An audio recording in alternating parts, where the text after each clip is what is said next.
പുറപ്പാട് 31 അധ്യായം. ശില്പികൾ. കർത്താവ് മോശയോട് അരുളിച്ചെയ്തു, യൂദാ ഗോത്രത്തിൽപ്പെട്ട ഹൂറിന്റെ പുത്രനായ ഊറിയുടെ മകൻ ബസാലേലിനെ ഞാൻ പ്രത്യേകം തിരഞ്ഞെടുത്തിരിക്കുന്നു. ഞാൻ അവനിൽ ദൈവിക ചൈതന്യം നിറച്ചിരിക്കുന്നു. സാമർഥ്യവും ബുദ്ധിശക്തിയും വിജ്ഞാനവും എല്ലാത്തരം ശില്പവേലകളിലുമുള്ള വൈദഗ്ധ്യവും അവന് ഞാൻ നൽകിയിരിക്കുന്നു. കലാരൂപങ്ങൾ ആസൂത്രണം ചെയ്യുക, സ്വർണം, വെള്ളി, ഓട് എന്നിവ കൊണ്ട് പണിയുക, പതിക്കാനുള്ള രത്നങ്ങൾ ചെത്തിമിനുക്കുക, തടിയിൽ കൊത്തുപണി ചെയ്യുക എന്നിങ്ങനെ എല്ലാത്തരം ശില്പവേലകൾക്കും വേണ്ടിയാണിത്. അവനെ സഹായിക്കാനായി ദാൻ ഗോത്രത്തിൽപ്പെട്ട അഹിസാമാക്കിന്റെ പുത്രൻ ഒഹോലിയാബിനെ ഞാൻ നിയോഗിച്ചിരിക്കുന്നു. ഞാൻ നിന്നോട് കൽപ്പിച്ചതെല്ലാം നിർമ്മിക്കുന്നതിന് എല്ലാ ശില്പവിദഗ്ധന്മാർക്കും പ്രത്യേക സാമർഥ്യം കൊടുത്തിട്ടുണ്ട്. സമാഗമ കൂടാരം, സാക്ഷ്യപേടകം, അതിന്മേലുള്ള കൃപാസനം, കൂടാരത്തിലെ ഉപകരണങ്ങൾ, മേശയും അതിന്റെ ഉപകരണങ്ങളും, വിളക്കുകാലും അതിന്റെ ഉപകരണങ്ങളും, ധൂപപീഠം, ദഹനബലിപീഠവും അതിന്റെ എല്ലാ ഉപകരണങ്ങളും, ക്ഷാളനപാത്രവും അതിന്റെ പീഠവും, ചിത്രത്തുന്നലാൽ അലംകൃതമായ വസ്ത്രങ്ങൾ, പുരോഹിതനായ അഹരോന്റെ വിശുദ്ധ വസ്ത്രങ്ങൾ, അവന്റെ പുത്രന്മാർ പുരോഹിത ശുശ്രൂഷ ചെയ്യുമ്പോൾ അണിയേണ്ട വസ്ത്രങ്ങൾ, അഭിഷേക തൈലം, വിശുദ്ധ സ്ഥലത്ത് ധൂപാർപ്പണത്തിനുപയോഗിക്കുന്ന സുഗന്ധദ്രവ്യങ്ങൾ, ഇവയെല്ലാം ഞാൻ നിന്നോട് കൽപ്പിച്ച പ്രകാരം അവർ നിർമ്മിക്കണം. സാബത്താചരണം. കർത്താവ് മോശയോട് അരുളിച്ചെയ്തു, ഇസ്രായേൽ ജനത്തോട് പറയുക, നിങ്ങൾ എന്റെ സാബത്ത് സൂക്ഷ്മമായി ആചരിക്കണം. എന്തെന്നാൽ കർത്താവായ ഞാനാണ് നിങ്ങളെ വിശുദ്ധീകരിക്കുന്നതെന്ന് നിങ്ങൾ അറിയാൻ വേണ്ടി ഇത് എനിക്കും നിങ്ങൾക്കും മധ്യേ തലമുറ തോറും അടയാളമായിരിക്കും.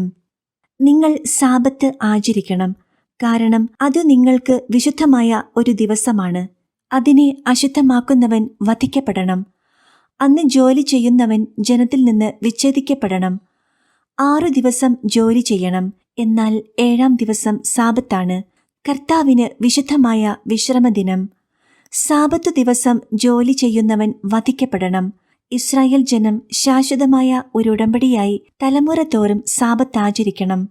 ഇത് എനിക്കും ഇസ്രായേൽ ജനത്തിനും മധ്യേ ശാശ്വതമായ ഒരടയാളമാണ്. കർത്താവ് 6 ദിവസം കൊണ്ട് ആകാശവും ഭൂമിയും സൃഷ്ടിക്കുകയും 7-ാം ദിവസം ജോലിയിൽ നിന്ന് വിരമിച്ച് വിശ്രമിക്കുകയും ചെയ്തതിന്റെ അടയാളം. ഉടമ്പടി പത്രിക നൽകുന്നു. സീനായ് മലയിൽ വെച്ച് മോശയോട് സംസാരിച്ചതിനു ശേഷം ഉടമ്പടിയുടെ 2 പത്രികൾ, തന്റെ വിരൽ കൊണ്ടെഴുതിയ 2 കൽപ്പലകകൾ ദൈവം അവനു നൽകി. പുറപ്പാട് 32. സ്വർണം കൊണ്ടുള്ള കാളക്കുട്ടി. മോശ മലയിൽ നിന്നിറങ്ങി വരാൻ താമസിക്കുന്നുവെന്ന് കണ്ടപ്പോൾ ജനം അഹരോന്റെ ചുറ്റും കൂടി പറഞ്ഞു, ഞങ്ങളെ നയിക്കാൻ വേഗം ദേവന്മാരെ ഉണ്ടാക്കിത്തരുക. ഞങ്ങളെ ഈജിപ്തിൽ നിന്ന് കൊണ്ടുവന്ന മോശ എന്ന മനുഷ്യന് എന്ത് സംഭവിച്ചുവെന്ന് ഞങ്ങൾക്കറിവില്ല. അഹ്റോൻ പറഞ്ഞു, നിങ്ങളുടെ ഭാര്യമാരുടെയും പുത്രന്മാരുടെയും പുത്രിമാരുടെയും കാതിലുള്ള സ്വർണ്ണ വളയങ്ങൾ ഊരിയെടുത്ത് എന്റെ അടുത്ത് കൊണ്ടുവരുവിൻ. ജനം തങ്ങളുടെ കാതുകളിൽ നിന്ന് സ്വർണ്ണ വളയങ്ങൾ ഊരി അഹ്റോന്റെ മുൻപിൽ കൊണ്ടുചെന്നു. അവൻ അവ വാങ്ങി മൂശയിലുരുക്കി ഒരു കാളക്കുട്ടിയെ വാർത്തെടുത്തു. അപ്പോൾ അവർ വിളിച്ചു പറഞ്ഞു, ഇസ്രായേലേ, ഇതാ ഈജിപ്തിൽ നിന്ന് നിന്നെ കൊണ്ടുവന്ന ദേവന്മാർ. അത് കണ്ടപ്പോൾ അഹ്റോൻ കാളക്കുട്ടിയുടെ മുൻപിൽ ഒരു ബലിപീഠം പണിതിട്ട് ഇപ്രകാരം പ്രഖ്യാപിച്ചു, നാളെ കർത്താവിന്റെ ഉത്സവ ദിനമായിരിക്കും. അവർ പിറ്റേന്ന് അതിരാവിലെ ഉണർന്ന് ദഹനയാഗങ്ങളും അനുരഞ്ജനയാഗങ്ങളും അർപ്പിച്ചു. ജനം തീനും കുടിയും കഴിഞ്ഞ് വിനോദങ്ങളിലേർപ്പെട്ടു. കർത്താവ് മോശയോട് അരുളിച്ചെയ്തു, ഉടനെ താഴേക്ക് ചെല്ലുക. നീ ഈജിപ്തിൽ നിന്ന് കൂട്ടിക്കൊണ്ടുവന്ന നിന്റെ ജനം തങ്ങളെ തന്നെ ദുഷിപ്പിച്ചിരിക്കുന്നു. ഞാൻ നിർദ്ദേശിച്ച മാർഗത്തിൽ നിന്ന് അവർ പെട്ടെന്ന് വ്യതിചലിച്ചിരിക്കുന്നു. അവർ ഒരു കാളക്കുട്ടിയെ വാർത്തെടുത്ത് അതിനെ ആരാധിക്കുകയും അതിന് ബലിയർപ്പിക്കുകയും ചെയ്തിരിക്കുന്നു. ഇസ്രായേലേ, നിന്നെ ഈജിപ്തിൽ നിന്ന് കൊണ്ടുവന്ന ദേവന്മാർ ഇതാ എന്ന് അവർ പറഞ്ഞിരിക്കുന്നു. കർത്താവ് മോശയോട് അരുളിച്ചെയ്തു, ഇവർ ദുശ്ശാഠ്യക്കാരായ ഒരു ജനമാണെന്ന് ഞാൻ കണ്ടു കഴിഞ്ഞു. അതിനാൽ എന്നെ തടയരുത്. എന്റെ ക്രോധം ആളിക്കത്തി അവരെ വിഴുങ്ങിക്കളയട്ടെ. എന്നാൽ നിന്നിൽ നിന്ന് ഒരു വലിയ ജനതയെ ഞാൻ പുറപ്പെടുവിക്കും. മോശ ദൈവമായ കർത്താവിനോട് കാരുണ്യം യാചിച്ചുകൊണ്ട് പറഞ്ഞു, കർത്താവെ, വലിയ ശക്തിയോടും കരബലത്തോടും കൂടെ അങ്ങ് തന്നെ ഈജിപ്തിൽ നിന്ന് പുറത്തു കൊണ്ടുവന്ന അങ്ങയുടെ ജനത്തിനെതിരെ അങ്ങയുടെ ക്രോധം ജ്വലിക്കുന്നതെന്ത്? മലകളിൽ വെച്ച് കൊന്നുകളയുന്നതിനും ഭൂമുഖത്തു നിന്ന് തുടച്ചു മാറ്റുന്നതിനുമുള്ള ദുരുദ്ദേശത്തോടു കൂടിയാണ് അവൻ അവരെ കൊണ്ടുപോയത് എന്ന് ഈജിപ്തുകാർ പറയാൻ ഇടവരുത്തുന്നതെന്തിന്? അവിടുത്തെ ഉഗ്രകോപം കൈവെടിയണമേ. അങ്ങയുടെ ജനത്തിനെതിരായുള്ള തീരുമാനത്തിൽ നിന്ന് പിന്മാറണമേ. അവിടുത്തെ ദാസന്മാരായ അബ്രാഹത്തെയും ഇസഹാക്കിനെയും ഇസ്രായേലിനെയും ഓർക്കണമേ. നിങ്ങളുടെ സന്തതികളെ ആകാശത്തിലെ നക്ഷത്രങ്ങളെപ്പോലെ ഞാൻ വർദ്ധിപ്പിക്കും. ഞാൻ വാഗ്ദാനം ചെയ്തിട്ടുള്ള ഈ നാട് മുഴുവൻ നിങ്ങളുടെ സന്തതികൾക്കു ഞാൻ നൽകും. അവരത് എന്നേക്കും കൈവശമാക്കുകയും ചെയ്യുമെന്ന് അവിടുന്ന് തന്നെ ശപഥം ചെയ്ത് പറഞ്ഞിട്ടുണ്ടല്ലോ. കർത്താവ് ശാന്തനായി. തന്റെ ജനത്തിനെതിരായുള്ള തീരുമാനത്തിൽ നിന്ന് അവിടുന്ന് പിന്മാറി. മോശ കൈകളിൽ 2 ഉടമ്പടി പത്രികകളുമായി താഴേക്കിറങ്ങി. പലകകളുടെ ഇരുവശങ്ങളിലും എഴുത്തുണ്ടായിരുന്നു. പലകകൾ ദൈവത്തിന്റെ കൈവേലയും അവയിൽ കൊത്തിയിരുന്നത് അവിടുത്തെ കൈയെഴുത്തുമായിരുന്നു.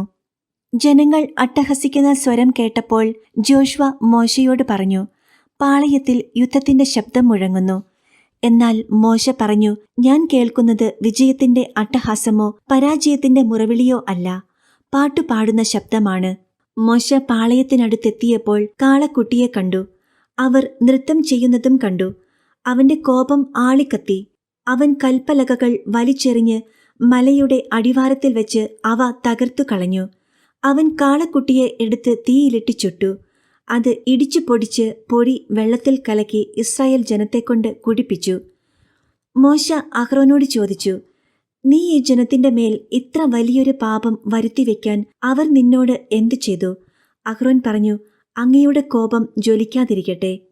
ഈ ജനത്തിന് തിന്മയിലേക്കുള്ള ചായ്വ് അങ്ങേക്ക് അറിവുള്ളതാണല്ലോ. അവർ എന്നോട് പറഞ്ഞു, ഞങ്ങളെ നയിക്കാൻ ഞങ്ങൾക്കു ദേവന്മാരെ ഉണ്ടാക്കിത്തരുക. എന്തെന്നാൽ ഈജിപ്തിൽ നിന്ന് ഞങ്ങളെ കൊണ്ടുവന്ന മോശ എന്ന മനുഷ്യന് എന്ത് സംഭവിച്ചു എന്ന് ഞങ്ങൾക്കറിവില്ല.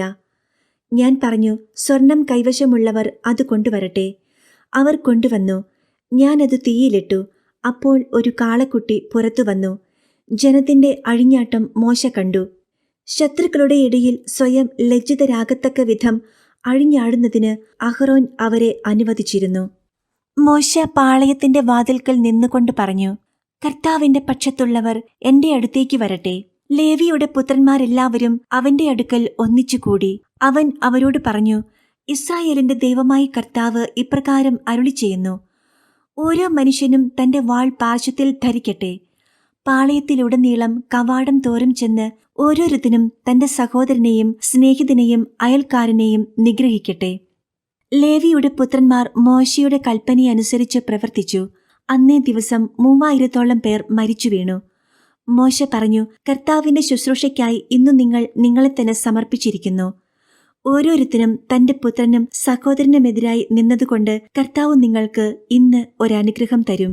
പിറ്റേ ദിവസം മോശ ജനത്തോട് പറഞ്ഞു, നിങ്ങൾ കഠിന പാപം ചെയ്തിരിക്കുന്നു. ഞാനിപ്പോൾ കർത്താവിന്റെ അടുത്തേക്കു കയറി ചെല്ലാം. നിങ്ങളുടെ പാപത്തിന് പരിഹാരം ചെയ്യാൻ എനിക്കു കഴിഞ്ഞേക്കും.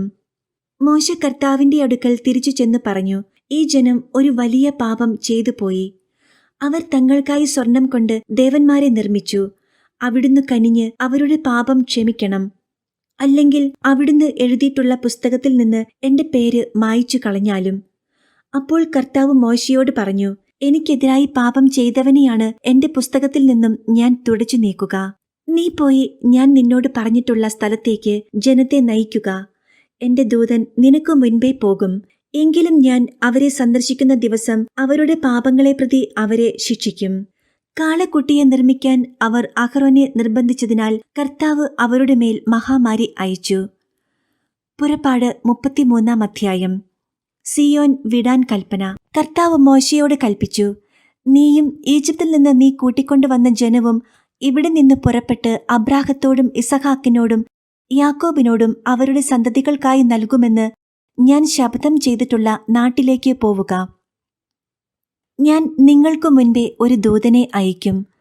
കാനാൻകാരെയും അമോര്യരെയും ഹിത്തിരെയും പെരീസ്യരെയും ഹിവ്യരെയും ജെബൂസ്യരെയും ഞാൻ ഓടിച്ചു കളയും. തേനും പാലും ഒഴുകുന്ന നാട്ടിലേക്ക് പോകുവിൻ. ഞാൻ നിങ്ങളുടെ കൂടെ വരുന്നില്ല. എന്നാൽ നിങ്ങളുടെ ദുശാഠ്യം നിമിത്തം വഴിയിൽ വെച്ച് നിങ്ങളെ നശിപ്പിച്ചു കളയും. അശുഭമായ ഈ വാർത്ത കേട്ട് അവർ വിലപിച്ചു. ആരും ആഭരണങ്ങൾ അണിഞ്ഞില്ല. കർത്താവ് മോശയോട് അരുളി ചെയ്തിരുന്നു, നീ ഇസ്രായേൽക്കാരോട് പറയുക, നിങ്ങൾ ദുശ്ശാഠ്യക്കാരായ ഒരു ജനമാണ്. ഒരു നിമിഷത്തേക്ക് നിങ്ങളുടെ കൂടെ സഞ്ചരിച്ചാൽ മതി, നിങ്ങളെ ഞാൻ നശിപ്പിച്ചു കളയും. നിങ്ങളുടെ ആഭരണങ്ങൾ അഴിച്ചു മാറ്റുവിൻ. നിങ്ങളോടെന്തു ചെയ്യണമെന്ന് ഞാൻ നിശ്ചയിക്കും. ഹോരേബ് മലയുടെ സമീപത്ത് വെച്ച് ഇസ്രായേൽ ജനം ആഭരണങ്ങൾ അഴിച്ചുമാറ്റി. സമാഗമ കൂടാരം. പാളയത്തിന് പുറത്ത് അകലെയായി മോശ ഒരു കൂടാരമടിക്കുക പതിവായിരുന്നു. അവൻ അതിനെ സമാഗമ കൂടാരമെന്ന് വിളിച്ചു. കർത്താവിന്റെ ഹിതം അറിയാൻ ആഗ്രഹിച്ചവരൊക്കെ പാളയത്തിനു വെളിയിലുള്ള ഈ കൂടാരത്തിലേക്ക് പോയിരുന്നു. മോശ ഈ കൂടാരത്തിലേക്ക് പോകുന്ന അവസരങ്ങളിലൊക്കെ ജനം എഴുന്നേറ്റ് ഓരോരുത്തനും സ്വന്തം കൂടാരത്തിന്റെ വാതിൽക്കൽ നിന്നുകൊണ്ട് മോശ കൂടാരത്തിനുള്ളിൽ കടക്കുന്നതുവരെ അവനെ വീക്ഷിച്ചിരുന്നു. മോശ കൂടാരത്തിൽ പ്രവേശിക്കുമ്പോൾ മേഘസ്തംഭം ഇറങ്ങിവന്ന് കൂടാരവാതിൽക്കൽ നിൽക്കും. അപ്പോൾ കർത്താവ് മോശയോട് സംസാരിക്കും. മേഘസ്തംഭം കൂടാരവാതിൽക്കൽ നിൽക്കുന്നത് കാണുമ്പോൾ ജനം എഴുന്നേറ്റ് ഓരോരുത്തനും സ്വന്തം കൂടാരത്തിന്റെ വാതിൽക്കൽ കുമ്പിട്ടാരാധിച്ചിരുന്നു. സ്നേഹിതനോടെന്ന പോലെ കർത്താവ് മോശയോട് മുഖാഭിമുഖം സംസാരിച്ചിരുന്നു. അതിനുശേഷം മോശ പാളയത്തിലേക്ക് മടങ്ങിപ്പോകും. എന്നാൽ അവന്റെ സേവകനും നൂനിന്റെ പുത്രനുമായ ജോഷുവ എന്ന യുവാവ് കൂടാരത്തെ വിട്ടു പോയിരുന്നില്ല. കർത്താവ് ജനത്തോടുകൂടെ. മോശ കർത്താവിനോട് പറഞ്ഞു, ഈ ജനത്തെ നയിക്കുക എന്ന് അങ്ങ് എന്നോട് ആജ്ഞാപിക്കുന്നു. എന്നാൽ ആരെയാണ് എന്റെ കൂടെ അയക്കുക എന്ന് അറിയിച്ചിട്ടില്ല. എന്നിട്ടും എനിക്കു നിന്നെ നന്നായിട്ടറിയാം. നീ എന്റെ പ്രീതി നേടിയിരിക്കുന്നുവെന്ന് അവിടുന്ന് പറയുന്നു. അങ്ങ് എന്നിൽ സംപ്രീതനാണെങ്കിൽ അങ്ങയുടെ വഴികൾ എനിക്കു കാണിച്ചു തരുക. അങ്ങനെ ഞാൻ അങ്ങയെ അറിയുകയും പ്രീതിപ്പെടുത്തുകയും ചെയ്യട്ടെ. ഈ ജനത അങ്ങയുടെ സ്വന്തം ജനമാണെന്ന് ഓർമ്മിച്ചാലും. കർത്താവ് പറഞ്ഞു, ഞാൻ തന്നെ നിന്നോട് കൂടെ വരുകയും നിനക്ക് ആശ്വാസം നൽകുകയും ചെയ്യും. മോശ പറഞ്ഞു, അങ്ങ് ഞങ്ങളോട് കൂടെ വരുകയില്ലെങ്കിൽ ഞങ്ങളെ ഇവിടെ നിന്ന് പറഞ്ഞയക്കരുത്. അങ്ങ് പോരുന്നില്ലെങ്കിൽ അങ്ങ് എന്നിലും അങ്ങയുടെ ജനത്തിലും സംപ്രീതനാണെന്ന് എങ്ങനെ വെളിപ്പെടും? അങ്ങ് ഞങ്ങളോടൊത്ത് യാത്ര ചെയ്യുമെങ്കിൽ ഞാനും അങ്ങയുടെ ജനവും ഭൂമുഖത്തുള്ള എല്ലാ ജനതകളിലും നിന്ന് വ്യത്യസ്തരായിരിക്കും. കർത്താവ് മോശയോട് പറഞ്ഞു, നീ ആവശ്യപ്പെട്ട ഈ കാര്യവും ഞാൻ ചെയ്യും. എന്തെന്നാൽ നീ എന്റെ പ്രീതി നേടിയിരിക്കുന്നു. നിന്നെ എനിക്കു നന്നായി അറിയാം. മോശ പറഞ്ഞു, അങ്ങയുടെ മഹത്വം എനിക്കു കാണിച്ചു തരണമെന്ന് ഞാൻ അപേക്ഷിക്കുന്നു. അവിടുന്ന് അരുളി ചെയ്തു, എന്റെ മഹത്വം നിന്റെ മുൻപിലൂടെ കടന്നുപോകും. കർത്താവെന്ന എന്റെ നാമം നിന്റെ മുൻപിൽ ഞാൻ പ്രഖ്യാപിക്കുകയും ചെയ്യും. എനിക്ക് ഇഷ്ടമുള്ളവനിൽ ഞാൻ പ്രസാദിക്കും. എനിക്ക് ഇഷ്ടമുള്ളവനോട് ഞാൻ കരുണ കാണിക്കും. അവിടുന്ന് തുടർന്നു, നീ എന്റെ മുഖം കണ്ടുകൂടാ. എന്തെന്നാൽ എന്നെ കാണുന്ന ഒരു മനുഷ്യനും ജീവനോടെ ഇരിക്കുകയില്ല. കർത്താവ് പറഞ്ഞു, ഇതാ എന്റെ അടുത്തുള്ള ഈ പാറമേൽ നീ നിൽക്കുക. എന്റെ മഹത്വം കടന്നു പോകുമ്പോൾ നിന്നെ ഈ പാറയുടെ ഒരിടുക്കിൽ ഞാൻ നിർത്തും. ഞാൻ കടന്നു പോകുമ്പോൾ എന്റെ കൈകൊണ്ട് നിന്നെ മറയ്ക്കും. അതിനുശേഷം ഞാൻ കൈമാറ്റും. അപ്പോൾ നിനക്ക് എന്റെ പിൻഭാഗം കാണാം, എന്നാൽ എന്റെ മുഖം നീ കാണുകയില്ല. പുറപ്പാട് 34 അധ്യായം. വീണ്ടും ഉടമ്പടി പത്രിക. കർത്താവ് മോശയോട് അരുളി ചെയ്തു, ആദ്യത്തേതുപോലുള്ള 2 കൽപ്പലക ചെത്തിയെടുക്കുക. നീ ഉടച്ചു കളഞ്ഞ പലകകളിലുണ്ടായിരുന്ന വാക്കുകൾ തന്നെ ഞാൻ അതിലെഴുതാം. പ്രഭാതത്തിൽ തന്നെ തയ്യാറായി സീനായി മലമുകളിൽ എന്റെ മുൻപിൽ നീ സന്നിഹിതനാകണം. ആരും നിന്നോടൊന്നിച്ച് കയറി വരരുത്. മലയിലെങ്ങും ആരും ഉണ്ടായിരിക്കുകയുമരുത്. മലയുടെ അടുത്തെങ്ങും ആടുകളോ മാടുകളോ മേയരുത്. ആദ്യത്തേതുപോലെയുള്ള 2 കൽപ്പലക മോശ ചെത്തിയെടുത്തു. കർത്താവ് കൽപ്പിച്ചതനുസരിച്ച് അവൻ അതിരാവിലെ എഴുന്നേറ്റ് കൽപ്പലകകൾ കയ്യിലെടുത്ത് സീനായ് മലയിലേക്ക് കയറിപ്പോയി.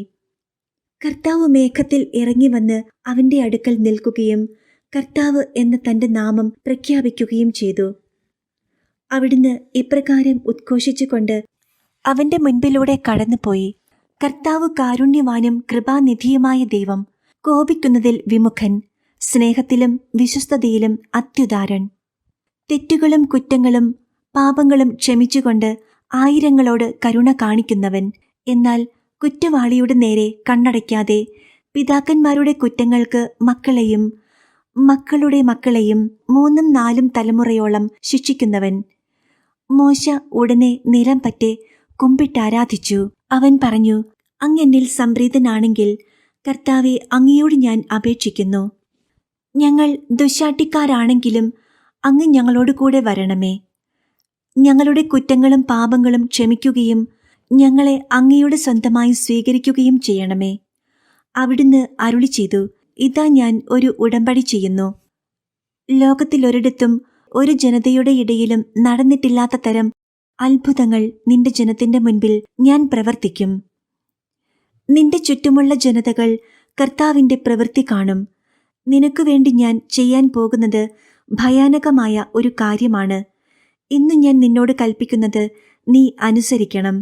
നിന്റെ മുൻപിൽ നിന്ന് അമ്മോര്യരെയും കാനാന്യരെയും ഹിത്യരെയും പെരീസ്യരെയും ഹിവ്യരെയും ജബൂസ്യരെയും ഞാൻ ഓടിക്കും. നിങ്ങൾ പ്രവേശിക്കുന്ന ദേശത്തെ നിവാസികളുമായി ഒരു ഉടമ്പടിയിലും ഏർപ്പെടരുത്. ഏർപ്പെട്ടാൽ അത് നിങ്ങൾക്ക് ഒരു കെണിയായി തീരും. നിങ്ങൾ അവരുടെ ബലിപീഠങ്ങളും വിശുദ്ധ സ്തംഭങ്ങളും തകർക്കുകയും അശേരാ ദേവതയുടെ പ്രതിഷ്ഠകൾ നശിപ്പിക്കുകയും ചെയ്യണം. മറ്റൊരു ദൈവത്തെയും ആരാധിക്കരുത്. എന്തെന്നാൽ അസഹിഷ്ണു എന്നു പേരുള്ള കർത്താവ് അസഹിഷ്ണുവായ ദൈവം തന്നെ. ആ ദേശത്തെ നിവാസികളുമായി നിങ്ങൾ ഉടമ്പടി ചെയ്യരുത്. ചെയ്താൽ തങ്ങളുടെ ദേവന്മാരെ ആരാധിക്കുകയും അവർക്ക് ബലിയർപ്പിക്കുകയും ചെയ്യുമ്പോൾ അവർ നിങ്ങളെ ക്ഷണിക്കുകയും അവരുടെ ബലിവസ്തു ഭക്ഷിക്കാൻ നിങ്ങൾക്കിട വരികയും ചെയ്തേക്കാം. അവരുടെ പുത്രിമാരെ നിങ്ങളുടെ പുത്രന്മാരെ കൊണ്ട് വിവാഹം കഴിപ്പിക്കുകയും ആ പുത്രിമാർ തങ്ങളുടെ ദേവന്മാരെ ആരാധിക്കുകയും നിങ്ങളുടെ പുത്രന്മാരെ അതിനായി പ്രേരിപ്പിക്കുകയും ചെയ്തെന്ന് വരാം. നിങ്ങൾക്കായി ദേവന്മാരെ വാർത്തുണ്ടാക്കരുത്. പുളിപ്പില്ലാത്ത അപ്പത്തിന്റെ തിരുനാൾ നിങ്ങൾ ആചരിക്കണം. ഞാൻ കൽപ്പിച്ചിട്ടുള്ളതുപോലെ അബീബ് മാസത്തിൽ 7 നിശ്ചിത ദിവസങ്ങളിൽ നിങ്ങൾ പുളിപ്പില്ലാത്ത അപ്പം ഭക്ഷിക്കണം. കാരണം അബീബ് മാസത്തിലാണ് നിങ്ങൾ ഈജിപ്തിൽ നിന്ന് പുറപ്പെട്ടത്. ആദ്യജാതരെല്ലാം എനിക്കുള്ളതാണ്. ആടുമാടുകളുടെ കടിഞ്ഞൂലുകളും എന്റേതാണ്. കഴുതയുടെ കടിഞ്ഞൂലിനെ ഒരാട്ടിൻകുട്ടിയെ നൽകി വീണ്ടെടുക്കാം. വീണ്ടെടുക്കുന്നില്ലെങ്കിൽ അതിനെ കഴുത്തു ഞെരിച്ച് കൊല്ലണം. നിങ്ങളുടെ പുത്രന്മാരിൽ എല്ലാ ആദ്യജാതരെയും വീണ്ടെടുക്കണം. വെറും കൈയോടെ ആരും എന്റെ മുൻപിൽ വന്നുകൂടാ. 6 ദിവസം നിങ്ങൾ ജോലി ചെയ്യുക. 7-ാം ദിവസം വിശ്രമിക്കണം. ഉഴവുകാലത്തോ കൊയ്ത്തുകാലത്തോ ആയാലും വിശ്രമിക്കണം. ഗോതമ്പ് വിളയുടെ ആദ്യ ഫലങ്ങൾ കൊണ്ട് നിങ്ങൾ വാരോത്സവം ആഘോഷിക്കണം. വർഷാവസാനം സംഭരണ തിരുനാളും. വർഷത്തിൽ 3 തവണ നിങ്ങളുടെ പുരുഷന്മാരെല്ലാവരും ഇസ്രായേലിന്റെ ദൈവമായ കർത്താവിന്റെ മുൻപിൽ ഹാജരാകണം. ഞാൻ നിങ്ങളുടെ മുൻപിൽ നിന്ന് ജനതകളെ നിഷ്കാസനം ചെയ്യും. നിങ്ങളുടെ അതിർത്തികൾ ഞാൻ വിപുലമാക്കും. വർഷത്തിൽ 3 പ്രാവശ്യം നിങ്ങളുടെ ദൈവമായ കർത്താവിന്റെ മുൻപിൽ ഹാജരാകാൻ വേണ്ടി നിങ്ങൾ പോകുമ്പോൾ ആരും നിങ്ങളുടെ ഭൂമി കൈയടയ്ക്കാൻ ശ്രമിക്കുകയില്ല. പുളിപ്പുള്ള അപ്പത്തോടൊപ്പം എനിക്ക് രക്തബലി അർപ്പിക്കരുത്. പെസഹ തിരുനാളിലെ ബലിവസ്തു പ്രഭാതം വരെ അവശേഷിക്കുകയുമരുത്. ഭൂമിയുടെ ആദ്യ ഫലങ്ങളിൽ ഏറ്റവും മികച്ചത് നിങ്ങളുടെ ദൈവമായ കർത്താവിന്റെ ആലയത്തിൽ കൊണ്ടുവരണം. ആട്ടിൻകുട്ടിയെ അതിന്റെ തള്ളയുടെ പാലിൽ വേവിക്കരുത്. കർത്താവ് മോശയോട് അരുളി ചെയ്തു, ഈ വചനങ്ങൾ രേഖപ്പെടുത്തുക. നിന്നോടും ഇസ്രായേൽ ജനത്തോടും ഞാൻ ചെയ്ത ഉടമ്പടിയുടെ വ്യവസ്ഥകളാണിവ.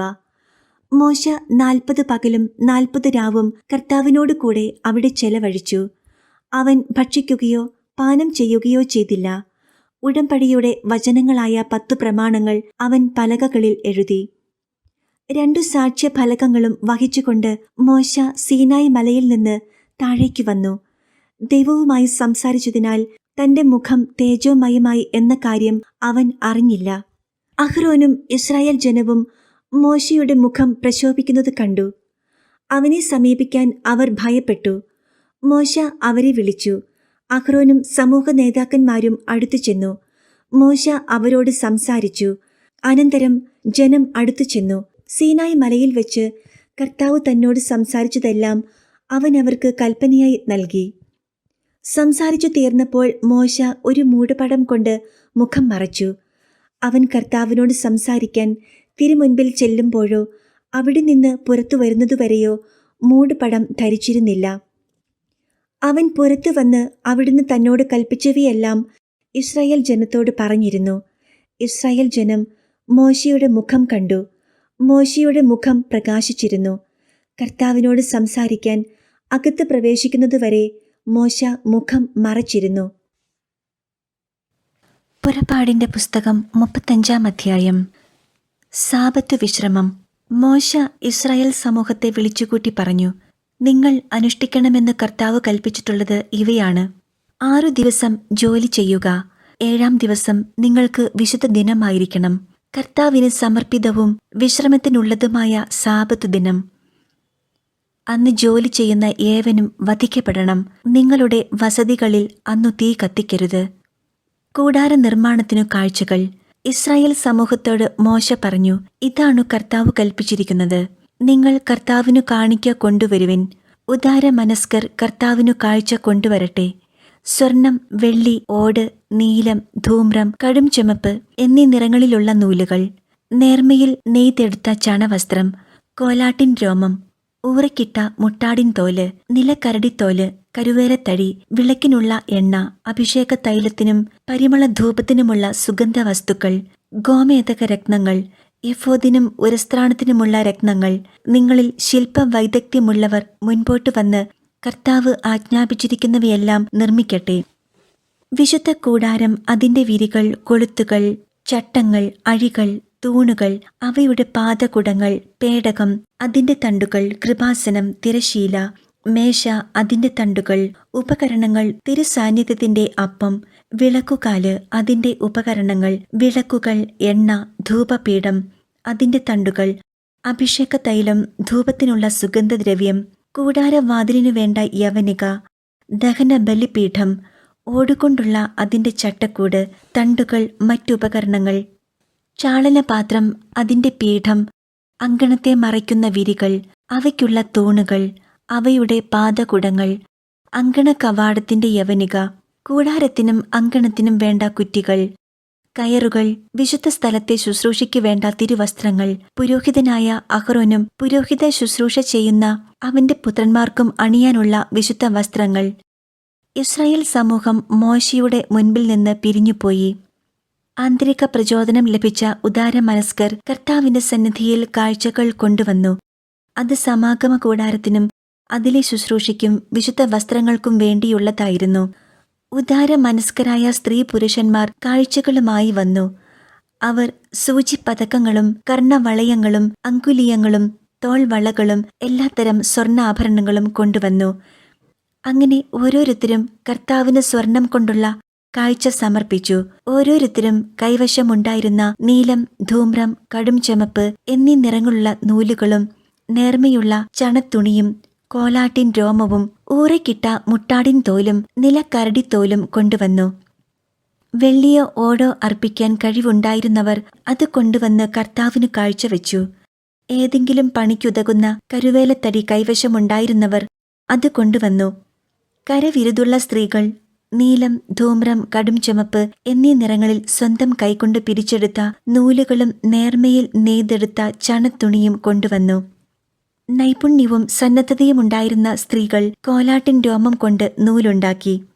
നേതാക്കന്മാർ എഫോദിനും ഉരസ്ത്രാണത്തിനും വേണ്ട ഗോമേതകങ്ങളും മറ്റു രത്നങ്ങളും വിളക്കിനും അഭിഷേക തൈലത്തിനും ധൂപത്തിനും ആവശ്യമായ സുഗന്ധദ്രവ്യങ്ങളും എണ്ണയും കൊണ്ടുവന്നു. കർത്താവ് മോശ വഴി ആജ്ഞാപിച്ച ജോലികളുടെ നിർവഹണത്തിന് ഇസ്രായേലിലെ സ്ത്രീ പുരുഷന്മാരോരോരുത്തരും തങ്ങളുടെ ഉൾപ്രേരണയനുസരിച്ച് ഓരോ സാധനം കൊണ്ടുവന്ന് സ്വമേധയാ കർത്താവിനു കാഴ്ചവെച്ചു. മോശ ഇസ്രായേൽ ജനത്തോട് പറഞ്ഞു, യൂദാ ഗോത്രത്തിലെ ഹൂറിന്റെ പുത്രനായ ഊറിയുടെ മകൻ ബെസാലേലിനെ കർത്താവ് പ്രത്യേകം തിരഞ്ഞെടുത്തിരിക്കുന്നു. അവിടുന്ന് അവനിൽ ദൈവിക ചൈതന്യം നിറച്ചിരിക്കുന്നു. സാമർഥ്യവും ബുദ്ധിശക്തിയും വിജ്ഞാനവും എല്ലാത്തരം ശില്പവേലകളിലുമുള്ള വൈദഗ്ധ്യവും നൽകി അവനെ അനുഗ്രഹിച്ചിരിക്കുന്നു.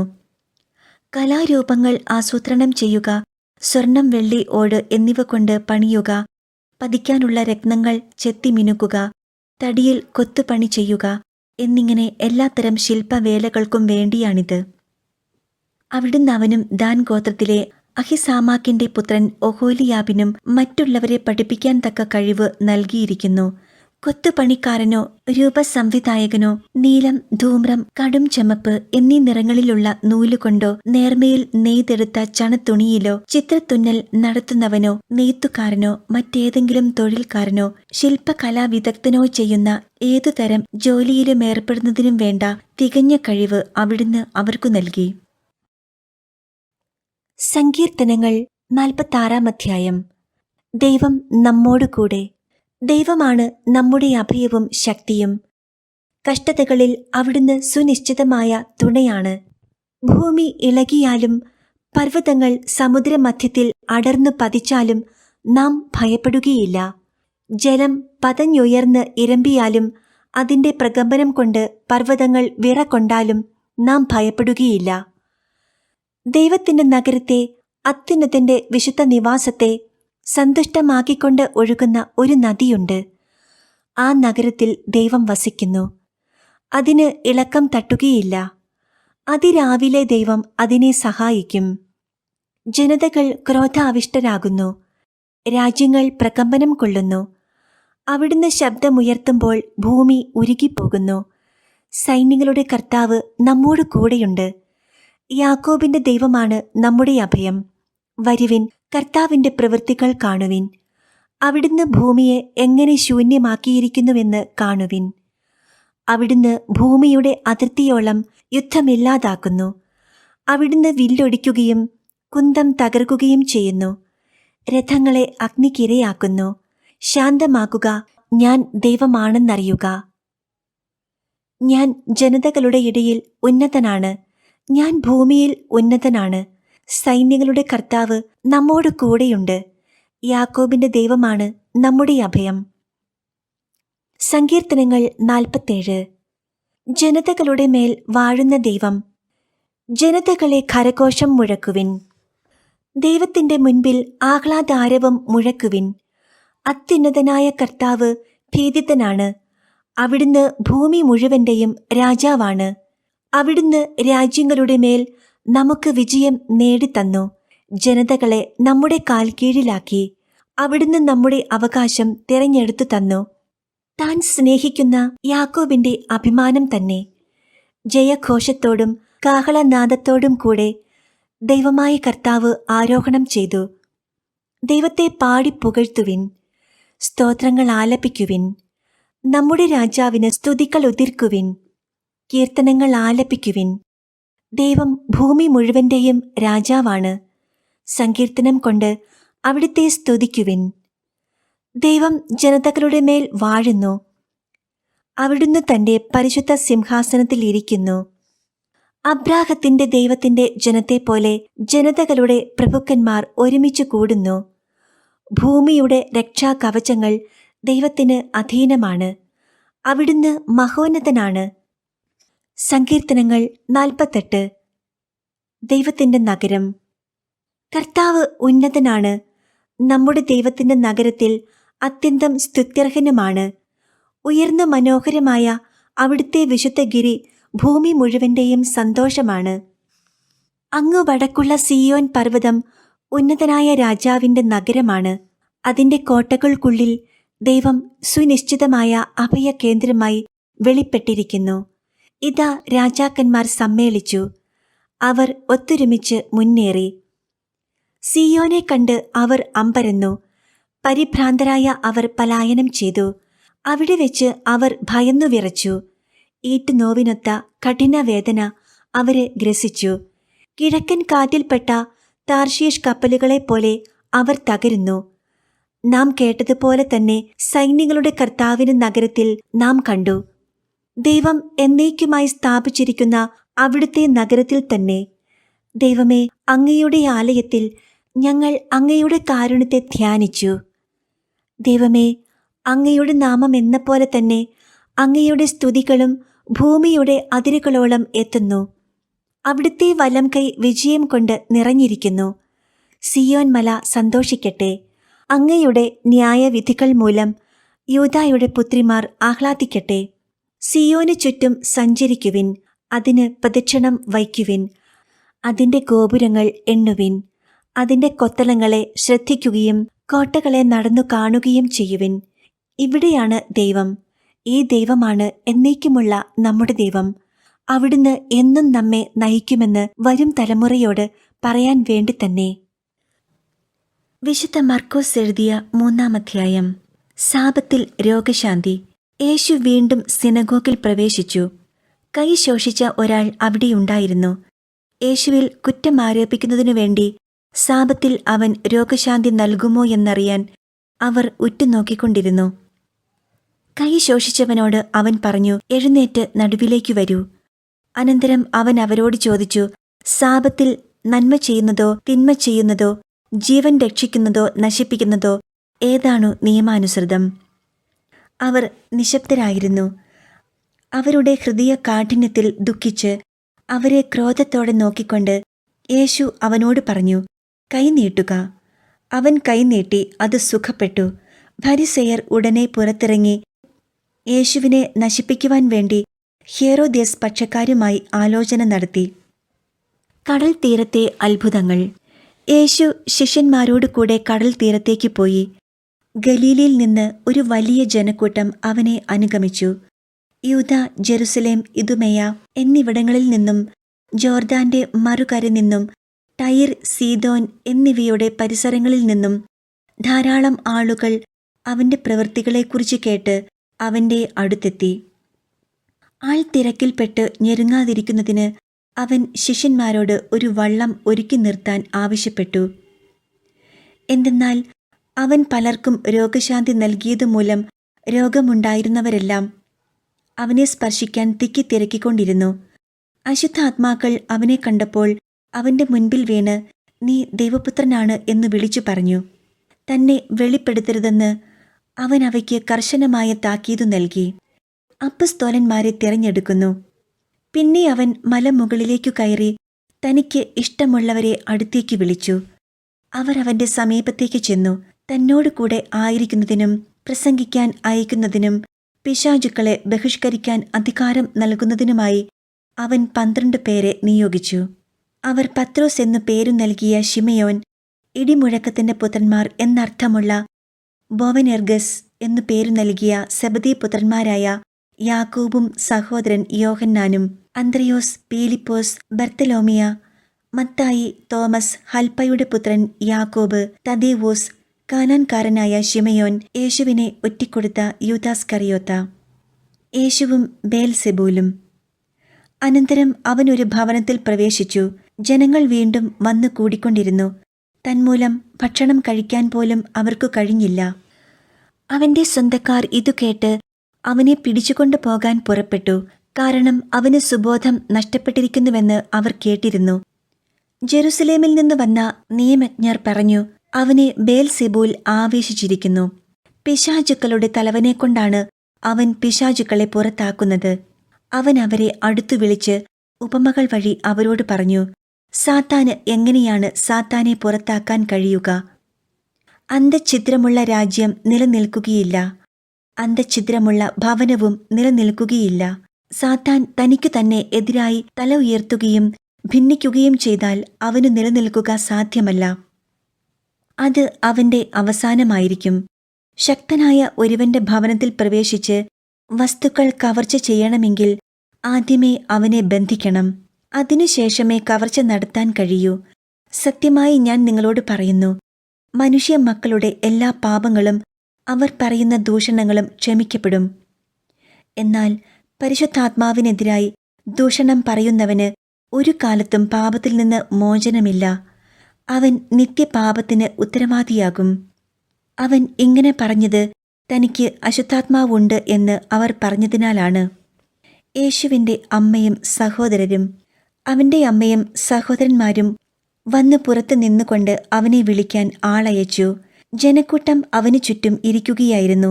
അവർ പറഞ്ഞു, നിന്റെ അമ്മയും സഹോദരന്മാരും സഹോദരിമാരും നിന്നെ കാണാൻ പുറത്തു നിൽക്കുന്നു. അവൻ ചോദിച്ചു, ആരാണ് എൻ്റെ അമ്മയും സഹോദരങ്ങളും?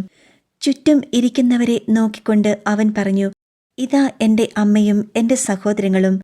ദൈവത്തിൻ്റെ ഹിതം നിർവഹിക്കുന്നവനാരോ അവനാണ് എൻ്റെ സഹോദരനും സഹോദരിയും അമ്മയും. വിശുദ്ധ മർക്കോസിന്റെ സുവിശേഷം 4-ാം അധ്യായം. വിധക്കാരന്റെ ഉപമ. കടൽ തീരത്ത് വെച്ച് യേശു വീണ്ടും പഠിപ്പിക്കാൻ തുടങ്ങി. വളരെ വലിയ ഒരു ജനാവലി അവനു ചുറ്റും കൂടി. അതിനാൽ കടലിൽ കിടന്ന ഒരു വഞ്ചിയിൽ അവൻ കയറിയിരുന്നു. ജനങ്ങളെല്ലാം കരയിൽ കടലിനഭിമുഖമായി നിന്നു. അവൻ ഉപമകൾ വഴി പല കാര്യങ്ങൾ അവരെ പഠിപ്പിച്ചു. അവരെ ഉപദേശിച്ചുകൊണ്ട് അവൻ പറഞ്ഞു, കേൾക്കുവിൻ. ഒരു വിതക്കാരൻ വിതയ്ക്കാൻ പുറപ്പെട്ടു. വിതച്ചപ്പോൾ വിത്തുകളിൽ ചിലത് വഴിയരികിൽ വീണു. പക്ഷികൾ വന്ന് അവ തിന്നുകളഞ്ഞു. മറ്റു ചിലത് മണ്ണ് അധികമില്ലാത്ത പാറപ്പുറത്ത് വീണു. മണ്ണിന് ആഴമില്ലാതിരുന്നതിനാൽ അത് പെട്ടെന്ന് മുളച്ചു പൊങ്ങി. സൂര്യൻ ഉദിച്ചപ്പോൾ അത് വെയിലേറ്റു വാടുകയും വേരില്ലാതിരുന്നതിനാൽ കരിഞ്ഞു പോവുകയും ചെയ്തു. വേറെ ചിലത് മുൾച്ചെടികൾക്കിടയിൽ വീണു. മുൾച്ചെടികൾ വളർന്ന് അതിനെ ഞെരുക്കിക്കളഞ്ഞു. അത് ഫലം പുറപ്പെടുവിച്ചില്ല. ശേഷിച്ച വിത്തുകൾ നല്ല മണ്ണിൽ പതിച്ചു. അവ തഴച്ചു വളർന്ന് 30 മേനിയും 60 മേനിയും 100 മേനിയും ഫലം വിളയിച്ചു. അവൻ പറഞ്ഞു, കേൾക്കാൻ ചെവിയുള്ളവൻ കേൾക്കട്ടെ. ഉപമകളുടെ ഉദ്ദേശ്യം. അവൻ തനിച്ചായപ്പോൾ 12 പേരും കൂടെയുണ്ടായിരുന്ന മറ്റുള്ളവരും ഉപമകളെക്കുറിച്ച് അവനോട് ചോദിച്ചു. അവൻ പറഞ്ഞു, ദൈവരാജ്യത്തിന്റെ രഹസ്യം നിങ്ങൾക്കാണു നൽകപ്പെട്ടിരിക്കുന്നത്. പുറത്തുള്ളവർക്കാകട്ടെ എല്ലാം ഉപമകളിലൂടെ മാത്രം. അവർ കണ്ടിട്ടും കാണാതിരിക്കുന്നതിനും കേട്ടിട്ടും ഗ്രഹിക്കാതിരിക്കുന്നതിനും അങ്ങനെ അവർ മനസ്സു തിരിഞ്ഞ് മോചനം പ്രാപിക്കാതിരിക്കുന്നതിനും വേണ്ടിയാണ് അത്. വിതക്കാരന്റെ ഉപമ വിശദീകരണം. അവൻ അവരോട് ചോദിച്ചു, ഈ ഉപമ നിങ്ങൾക്ക് മനസ്സിലാകുന്നില്ലേ? അങ്ങനെയെങ്കിൽ ഉപമകളെല്ലാം നിങ്ങൾ എങ്ങനെ മനസ്സിലാക്കും? വിതക്കാരൻ വചനം വിതയ്ക്കുന്നു. ചിലർ വചനം ശ്രവിക്കുമ്പോൾ തന്നെ സാത്താൻ വന്ന് അവരിൽ വിതയ്ക്കപ്പെട്ട വചനം നീക്കം ചെയ്യുന്നു. ഇവരാണ് വഴിയരികിൽ വിതയ്ക്കപ്പെട്ട വിത്ത്. ചിലർ വചനം കേൾക്കുമ്പോൾ സന്തോഷപൂർവ്വം അത് സ്വീകരിക്കുന്നു. പാറപ്പുറത്ത് വിതയ്ക്കപ്പെട്ട വിത്ത് ഇവരാണ്. വേരില്ലാത്തതിനാൽ അവ അല്പസമയത്തേക്കു മാത്രം നിലനിൽക്കുന്നു. വചനത്തെ പ്രതി ക്ലേശവും പീഡയുമുണ്ടാകുമ്പോൾ തൽക്ഷണം അവർ വീണുപോകുന്നു.